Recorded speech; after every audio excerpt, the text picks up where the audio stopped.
I chose an occupational therapy degree because I did a previous degree in Scotland I studied English literature, and it was during that time I was volunteering at Riding for the Disabled summer camps. I was also working at a psychiatric hospital, and that made me want to work in health and social care, so I decided to pursue a professional qualification to help advance my career in health and social care. I chose to do my final placement in Uganda because it was a challenge. I wanted the opportunity to really challenge myself to see what I'd be capable of if I could cope going to another country and practicing in an environment where there were very few resources. I thought it would make me a better practitioner coming back to the UK and working as an occupational therapist. Also, it was an opportunity offered by the university that very few universities were able to offer. The type of work that I was doing whilst I was there was working both with children and with older people.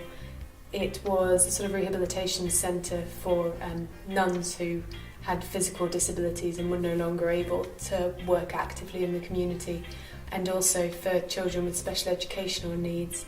There was also a clinic for children with cerebral palsy. We would go out about in the community as well, providing services. I have been able to share my experiences since I've returned by presenting to students at the university about my experiences in Uganda to encourage them also to go on international placements. I have also spoken at a practice educator event at the university, so that's transferring learning between my experiences and educators here to see how we can improve the experience of students on placement in the UK. And now I'm going to work as the Project Development and External Relations Officer for the European Lung Foundation for a year.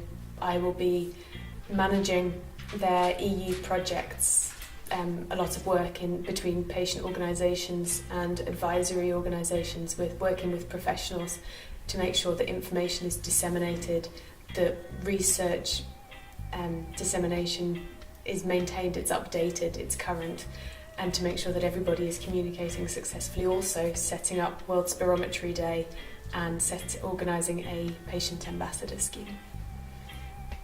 My placement in Uganda, I feel, was instrumental in helping me to get this role, mostly within my own head. It gave me the confidence to pursue a less traditional occupational therapy role. I had developed project management skills whilst I was out there by having to start everything from scratch and go really back to basics. So I was confident working with patients and project managing as well, and also communicating with people whose first language is not English, which I will be having to do in this role, working with EU clientele. Whilst I was studying at York St John, in my final year I was a programme rep.